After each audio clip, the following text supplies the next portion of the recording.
The Dr. Seuss Sleep Book. This book is to be read in bed.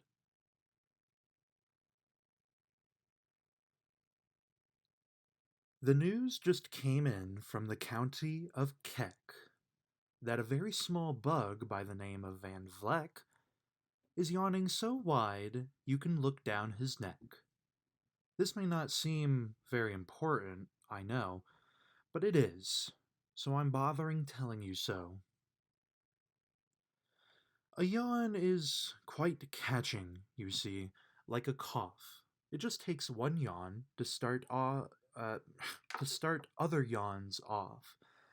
Now, the news has come in that some friends of Van Vleck's are yawning so wide you can look down their necks. At this moment, right now, under 7 more noses, great yawns are in blossom. They're blooming like roses. The yawn of that one little bug is still spreading. According to latest reports, it is heading across the wide fields, through the sleepy night air, across the whole country toward every which where, and people are gradually starting to say, I feel rather drowsy. I've had quite a day. Creatures are starting to think about rest. 2 bifferbaum birds are now building their nest. They do it each night, and quite often I wonder how they do this big job without making a blunder. But that is their problem, not yours and not mine. The point is, they're going to bed. And that's fine. Sleep thoughts are spreading throughout the whole land. The time for night brushing of teeth is at hand. Up at Herkheimer Falls, where the great river rushes and crashes down crags in great gargling gushes, the Herkheimer sisters are using their brushes.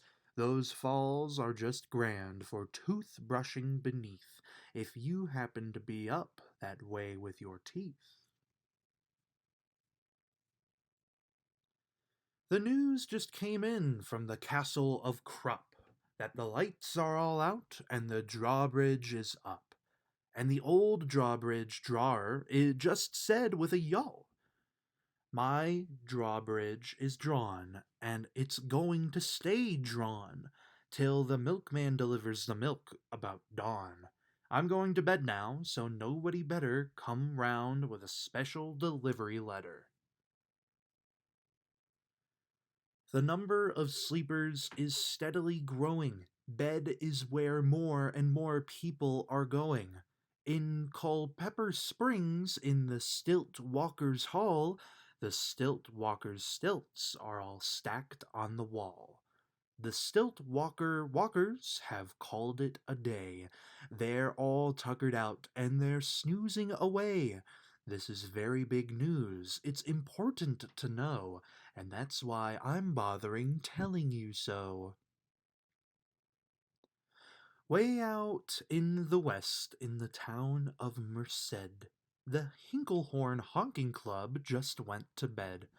Every horn has been quietly hung on a hook for the night in its own private Hinklehorn nook. All this long, happy day they've been honking about, and the Hinklehorn honkers have honked themselves out. But they'll wake up quite fresh in the morning, and then they'll start right in Hinklehorn honking again. Everywhere, creatures are falling asleep. The collapsible Frink just collapsed in a heap, and by adding the Frink to the others before, I am able to give you the Who's Asleep score. Right now, 40,404. Creatures are happily, deeply in slumber. I think you'll agree that's a whopping fine number. Counting up sleepers? Just how do we do it? Really quite simple. There's nothing much to it. We find out how many, we learn the amount by an audio tally-o-tally-o count. On a mountain halfway between Reno and Rome, we have a machine in a plexiglass dome, which listens and looks into everyone's home, and whenever it sees a new sleeper go flop, it jiggles and lets a new biggle ball drop. Our chap counts these balls as they plump in a cup, and that's how we know who is down and who's up. Do you talk in your sleep? It's a wonderful sport, and I have some news of this sport to report. The whole champion sleep talkers, Joe and Mo Redzoff, have just gone to sleep and they're talking their heads off. For 55 years now, each chattering brother has babbled and gabbled all night to the other. They've talked about laws, and they've talked about gauze. They've talked about paws, and they've talked about flaws. They've talked quite a lot about old Santa Claus, and the reason I'm telling you this is because you should take up this sport. It's just fine for the jaws. Do you want to, do you walk in your sleep? I just had a report of some interesting news of this popular sport. Near Finnegan Fen, there's a sleepwalking group which not only walks, but it walks a la loupe. Every night they go miles. Why, they walk to such length they have to keep eating to keep up their strength. So every so often, one puts down his hoop, stops hooping, and does some quick snooping for soup. That's why they are known as the Hoop Soup Snoop Group. Sleepwalking, too, are the curious Crandalls, who sleepwalk on hills with assorted sized candles. The Crandalls walk nightly in slumbering peace, in spite of slight burns from the hot dripping grease. The Crandalls wear candles because they walk far, and if they wake up, want to see where they are. Now the news has arrived from the Valley of Vale that a Chippendale mup has just bitten his tail, which he does every night before shutting his eyes. Such nipping sounds silly, but really, it's wise. He has no alarm clock, so this is the way. He makes sure that he'll wake at the right time of day. His tail is so long he won't feel any pain till the nip makes the trip and gets up to his brain.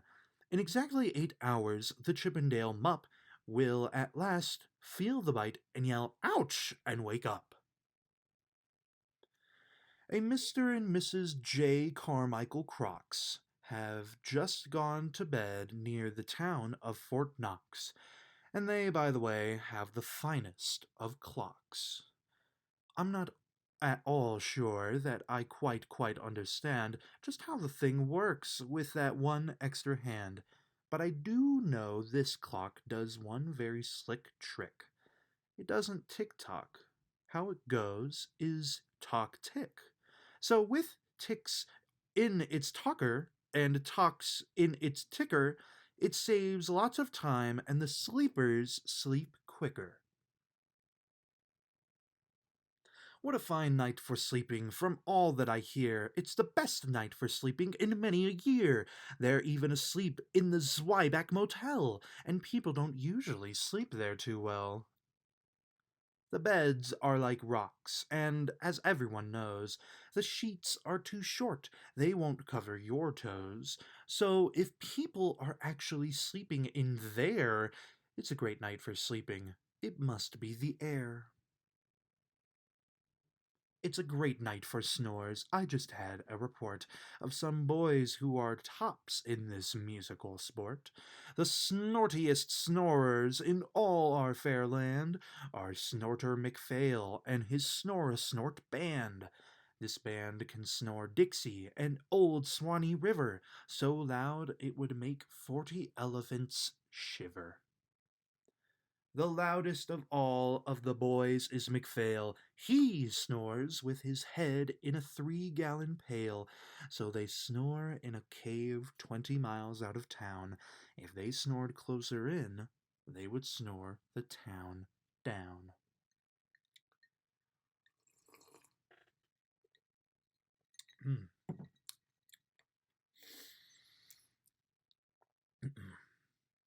Do you know who's asleep out in Funa Laguna?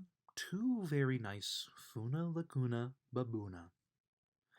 We've added them into our Who's Asleep count, which has grown to a really amazing amount. Exactly 8,808,000 creatures are sleeping now. Isn't that great? A Jed is in bed, and the bed of a Jed is the softest of beds in the world, it is said. He makes it from pom-poms he grows on his head, and he's sleeping right now on the softest of fluff, completely exhausted from growing this stuff.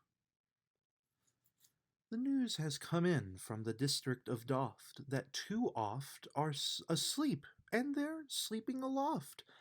And how are they able to sleep off the ground? I'll tell you. I weighed one last week, and I found that an oft is so light he weighs -1 pound. A moose is asleep. He is dreaming of moose drinks. A goose is asleep. He is dreaming of goose drinks. That's well and good when a moose dreams of moose juice. And nothing goes wrong when a goose dreams of goose juice. But it isn't too good when a moose and a goose start dreaming they're drinking the other one's juice. Moose juice, not goose juice, is juice for a moose, and goose juice, not moose juice, is juice for a goose. So when goose gets a mouthful of juices of mooses, and moose gets a mouthful of juices and gooses, they always fall out of their beds, screaming screams. So, I'm warning you now, never drink in your dreams. Speaking of dreaming, I think you should note that the Bumbletub Club is now dreaming afloat. Every night they go dreaming down Bumbletub Creek, except for one night every third or fourth week, when they stop for repairs, 'cause their Bumbletubs leak. But tonight they're afloat, full of dreams, full of bliss, and that's why I'm bothering telling you this. At the fork of a road in the Vale of Vavode, 5-foot weary salesmen have laid down their load. All day they've raced round in the heat at top speeds, unsuccessfully trying to sell Zizzerzuth seeds, which nobody wants because nobody needs. Tomorrow will come. They'll go back to their chore. They'll start on the road, zizzer-zoofing once more. But tonight they've forgotten their feet are so sore, and that's what the wonderful nighttime is for. Everywhere, creatures have shut off their voices. They've all gone to bed in the beds of their choices. They're sleeping in bushes, they're sleeping in crannies, some on their stomachs and some on their fannies. They're peacefully sleeping in comfortable holes, some even on soft-tufted barber-shop poles. The number of sleepers is now past the millions. The number of sleepers is now in the billions. They're sleeping on steps and on strings and on floors, in mailboxes, ships, and keyholes of doors. Every worm on a fishhook is safe for the night. Every fish in the sea is too sleepy to bite. Every whale in the ocean has turned off his spout. Every light between here and Farfoodle is out.